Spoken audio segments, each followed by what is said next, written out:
자, 그러면 지금 읽은 계시록의 본문은 뭘 의미하냐면요, 놀랍게도 천사의 손을 통해서 올려진 향연, 바로 성도들의 기도가 하나님 앞에 상달되자 성경은 다음과 같이 말하고 있습니다. 8장 5절 제가 한 번 더 읽어볼까요? 8장 5절입니다. 시작. 천사가 향로를 가지고 제단에 불을 담아다가 땅에 쏟음에 우레와 음성과 번개와 지진이 나더라. 제가 현도로 읽어드릴게요. 그런 뒤에 천사는 제단에 있는 불을 향로에 가득히 담아 그것을 땅에 내던졌습니다. 그러자 천둥이 요란하게 울리더니 번개가 치고 무서운 지진이 일어났습니다. 이게 그래서 제가 아까 그런 이야기들 잔뜩 드렸던 게, 천사는 제단에 있는 불을 향로에 담고 이를 땅에 쏟습니다. 그리고 우레와 음성과 번개와 지진이 나게 됩니다. 이제부터 뭐죠? 본격적으로 심판의 재앙을 알리는 서막이 시작됐다는 거예요. 여러분, 성도들이 기도를 하니까 재앙이 나타나더라는 거예요. 그래서 제가 아까 바로 얘기하고 그런 거예요. 요거 부분에 대해서 제가 주석을 한번 읽어드릴게요.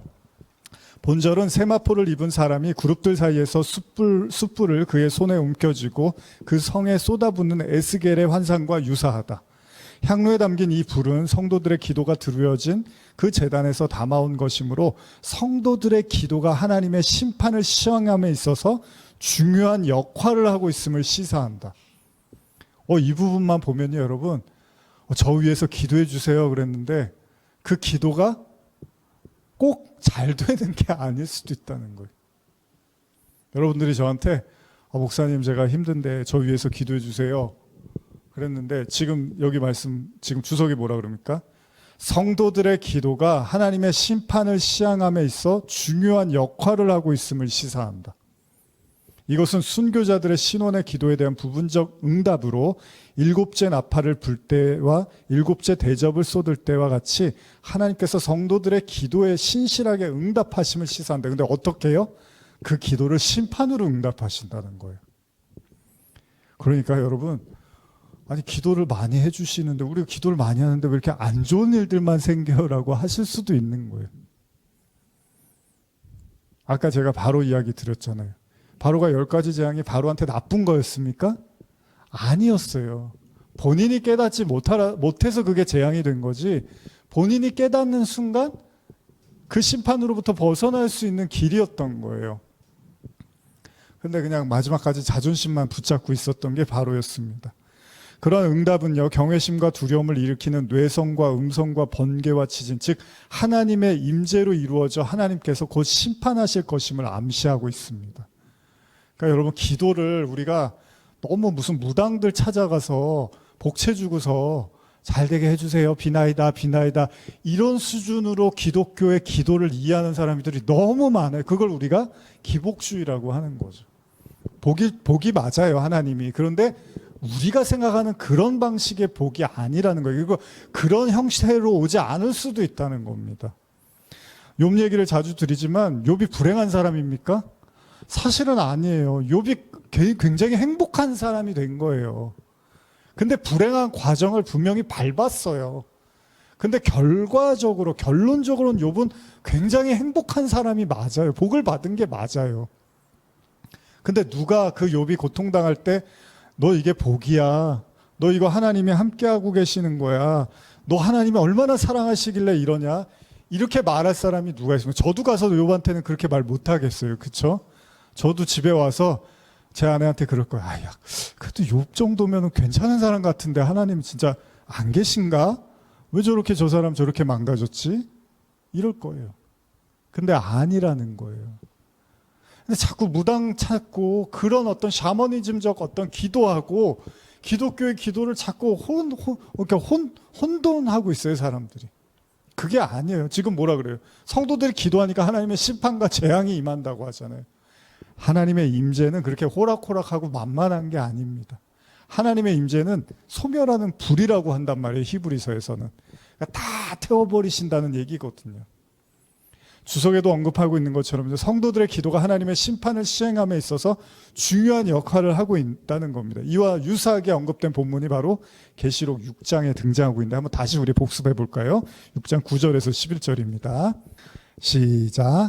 다섯째 인을 떼실 때 내가 보니 하나님의 말씀과 그들이 가진 증거로 말미암아 죽임을 당한 영혼들이 제단 아래에 있어 큰 소리로 불러 이르되 거룩하고 참되신 대주제여 땅에 거하는 자들을 심판하여 우리 피를 갚아주지 아니하시기를 어느 때까지 하시려 하니까 하니 각각 그들에게 흰 두루마기를 주시며 이르시되 아직 잠시 동안 쉬되 그들의 동무 종들과 형제들도 자기처럼 죽임을 당하며 그 수가 차기까지 하라 하시더라. 얼마 전에도 읽었죠. 이제 자주 우리가 반복되는 내용들을 이제 좀 살펴보게 될 겁니다. 이미 나누었던 다섯째 인과 관련된 말씀에서 하나님의 말씀으로 해서 순교된 영혼들이요, 그 제단 안에서 하나님께 탄원하죠. 거룩하고 참되신 대주제여 땅에 거하는 자들 심판하여 우리 피를 갚아주지 아니하시기를 어느 때까지 하시려나이까. 이들은 속히 땅에서 하나님을 대적하고 또 성도들을 박해했던 자들에 대한 하나님의 심판을 촉구하고 있습니다. 근데 이게 여러분 불신자라고만 생각하시면 안 돼요. 여기에는 누구도 있었죠? 바울도 있었잖아요. 바울도 사울이었던 시절 스데반을 박해하던 사람이니까 그런 사람도 있는 거예요. 이 안에는 예수를 믿지만 여전히 하나님을 대적하는 사람까지 다 포함되어 있는 겁니다. 그들을 향해서 외치는 거예요. 언제까지 저거 내버려 두실 겁니까? 사실 성도들의 삶에서도 그런 일을 보게 됩니다. 성도이기에 당해야만 했던 억울한 일들과 괴로움의 순간들이 분명히 찾아옵니다. 물론 계시록 당시에는 말할 것도 없이 더 많을 수 있겠죠. 계시록을 썼던 그 당시요. 또 우리가 이 글을 쓰고 있는 요한 사도가 된 이후 자기가 또 겪어야 됐던 고난도 어마어마했을 거예요. 그는 자유의 몸이 아니라 지금 어디에서 글을 쓰고 있습니까? 반모라는 섬에 유배돼서 쓰고 있습니다. 이게 바울의 요한의 현실이었어요. 그러니까 전혀 우리가 생각하는 그런 복이 아닙니다. 어쩌면 그가 예수를 따른 이후부터 그 삶은 박해와 연속의 계속성 속에 있었습니다. 연속성 속에 있었습니다. 그렇기 때문에 지금 요한의 심정도 얼마나 이런 말을 하고 싶을 거예요. 요한도. 하나님 언제까지 이렇게 악인들이 판을 치고 나는 이렇게 반모섬에 유배돼서 이렇게 요한계시록을 쓰고 있습니다. 하나님 가만히 계실 겁니까? 이럴 수도 있을 거예요. 또한 자신의 친구들이었던 다른 사도들의 삶과 죽음을 목도한 그였기 때문에 더더욱 외치고 싶었을 거예요. 도대체 주님 언제 이 모든 원수들을 다 심판하실 겁니까? 절로 나오겠죠. 그리고 8장의 본문은 이런 성도들의 외침이 현실이라도 되듯 6장에서 외쳤던 그 내용이 8장에 다시 언급이 되면서 그 성도들의 기도가 천사는 제단의 불을 향로에 담아 땅에 쏟아버립니다.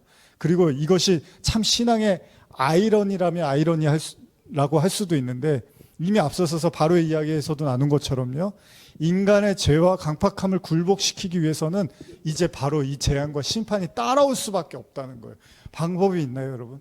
만사에 형통하면 그 사람이 바뀔까요? 안 바뀝니다. 그럼 죄성이 없는 거죠.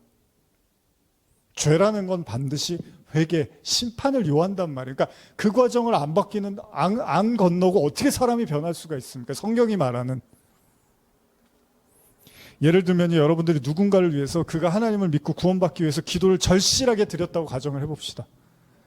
근데 그가 하나님을 받아들일 마음이 별로 없었어요. 평소에도. 그래서 그냥 잘 살고 있었어요. 근데 여러분들이 그 영혼을 위해서 기도했는데 더 잘 되고 더 문제없이 살면 그 사람이 하나님을 생각하겠냐는 거예요. 응답이 어떻게 나타날까요? 안타깝지만 그에게 더욱 좋은 일이 생기면 생길수록 그가 하나님을 찾는 이유는 없어질 테니까 그런 방식이 아닐 수도 있다는 거잖아요. 문제는 대부분의 인간이 그러한 것처럼요. 어려움에 문제가 찾아올 때 하나님을 찾고 의지하는 마음이 생기는 거잖아요. 물론 이것도 우리 자신에게도 마찬가지입니다. 우리가 알게 모르게 여러분과 제가요. 하나님 앞에 강팍함을 계속 유지하고 지낸다면 제가 여러분을 위해서 여러분들 저를 위해서 기도했다면 어떻게 하겠습니까? 하나님이. 계속 우리가 강팍한 상태에 머물러 있으면 기도를 하면 할수록 어떻게 하겠죠? 그 강팍함을 깨는 방식으로 기도가 응답이 나타나겠죠. 근데 이 부분을 우리가 이제 사람들이 받아들이고 싶지 않을지도 몰라요. 기도하면 좋은 일이 생겨야 되는 거 아니야? 기도하면 아픈 데가 나아야지. 기도하면 재정적으로 잘 풀려야지. 기도하면 경제적으로 풍요로워져야지. 기도하면 성도들이 많아져야지. 기도하면 문제가 없어져야지. 이제 우리가 이런 생각을 하잖아요. 근데 하나님이 그런 거에 관심이 있는 게 아니라 하나님은 한 영혼의 구원에 관심이니까 바로도 바로의 그 강팍함을 꺾기 위해서 10가지 재앙을 보내셨단 말이에요. 근데 바로가 마지막 순간까지 깨지를 못했어요, 자기를. 우리도 마찬가지라는 거죠. 계시록 3장 19절 무릇 내가 사랑하는 자를 책망하여 징계하노니 그러므로 내가 열심을 내라 회개하라. 사랑하는 자를 책망하고 징계한다는 거예요. 하나님은 사랑하면 할수록 그를 책망하고 징계한다는 겁니다. 물론 100% 하나님이 그렇게만 하신다라고 우리가 말할 수는 없지만 분명한 사실은 사랑할수록 하나님은 반드시 그를 책망하고 징계한다고 기록되어 있다는 겁니다. 여러분, 하나님의 사랑은 때때로 여러분들에게 책망과 징계로 나타나기도 한다는 거예요. 그렇기 때문에 성도의 신앙, 나아가서 그 신앙에 자라나는 거, 그리고 나아가 하나님을 부정하는 사람들의 구원과 회개에 있어서도 고난은 굉장히 중요한 문제라는 겁니다.